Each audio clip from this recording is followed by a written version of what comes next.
सोमनाथ दत्ता जी, पश्चिम बंगाल से। राधे राधे महाराज जी।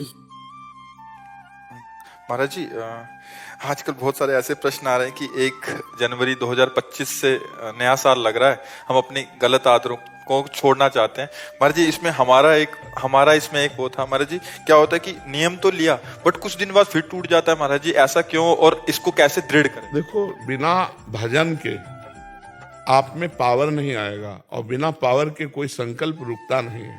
जैसे हम कसम खाई, संकल्प लिया, तो उसके लिए हमें पावर तो चाहिए, अध्यात्म बल, वो मिलेगा नाम जप से।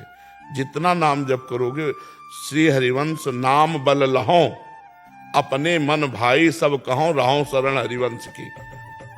जब हम आचार्य और गुरु की शरण में होकर उनका नाम जप करते हैं तो हमारे अंदर बल बढ़ता है। आज से नहीं करूंगा तो नहीं करूंगा। अब बल नहीं, हमने कसम खाया और मन ललचा रहा तो 2 दिन 4 दिन 10 दिन लड़ेंगे, इसके बाद फिर गिर जाएंगे। तो हमें लगता है अगला पैर यदि हम ठीक से जमा लें तो पिछला अपने आप उठ जाएगा, उसके लिए प्रयास नहीं करना पड़ेगा। तो हमें कसम खाने की जरूरत नहीं है, हमें नियम में आने की जरूरत है।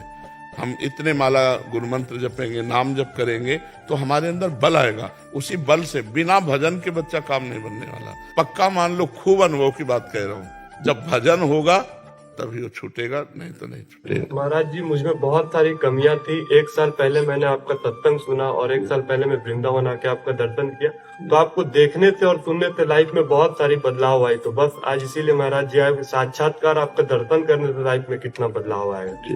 भगवान की कृपा होती बच्चा, है तो 5 भौतिक शरीर है, भगवान की शरण में है, बस बात उनकी है। आप कृपा करते हैं और जन की बड़ाई करवाते हैं उनका खेल। हाँ बच्चा, जब ऐसा भाव अगर किया जाए तो जब हम पाषाण में भगवान देख लेते हैं, काष्ठ में भगवान देख लेते हैं, तो हम मनुष्य रूप में भगवान को क्यों नहीं देख सकते। और फिर भगवान स्वयं आदेश करते हैं, सातो सम महिमय जग देखा और मोते अधिक संत कर लेखा। मोते अधिक संत कर, मोरे मन प्रभु अस विश्वासा, राम ते अधिक राम कर दासा। महापुरुषों ने कहा, हम अपने भाव लगा लें। एक संत एक गांव में गए तो भक्त की परीक्षा कि कौन भक्त है इस गांव में। तो सब लोग आए, महाराज भिक्षा पालो। तो उन्होंने कहा, जो 100 यज्ञ करता है उसके हम 100 यज्ञ, बहुत बड़ी बात होती है। वो तो 100 यज्ञ करने वाला देवराज इंद्र की पदवी को प्राप्त होता है। गांव में कहा कि जो यज्ञ करेगा, 100 यज्ञ करेगा या कर चुका है उसी, तो कोई प्रण नहीं ले सकता। 100 यज्ञ के बहुत दाम चाहिए, रुपया चाहिए यज्ञ के लिए। अब गांव से पहले ये था कि कोई भूखा ना जाए, अतिथि भूखा ना जाए, संत भूखा ना जाए, बड़ी मर्यादाएं थी पहले, बहुत मर्यादा थी।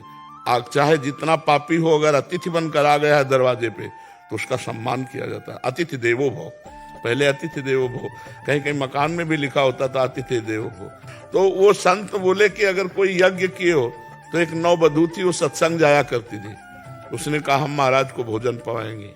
भोजन लेके गए तो महाराज ने देखा, बोले, बच्चा तुम्हारी नई अवस्था है, अभी 100 यज्ञ कैसे कर लिए। बोले, महाराज 100 तो बहुत कम होते हैं। अगर संत दरस को चालिए, तज माया अभिमान, ज्यों ज्यों पग आगे बढ़े, कोटिन यज्ञ पा लिए। क्योंकि सत्संगी थी।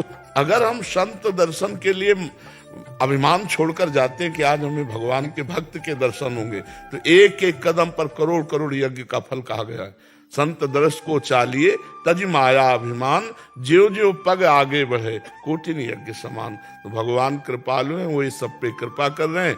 निमित्त अपने भक्त को बना देते हैं, जिससे उसका यश होता है। भगवान छुपे छुपे सब वो ही कर रहे हैं, उन्हीं का प्रताप है।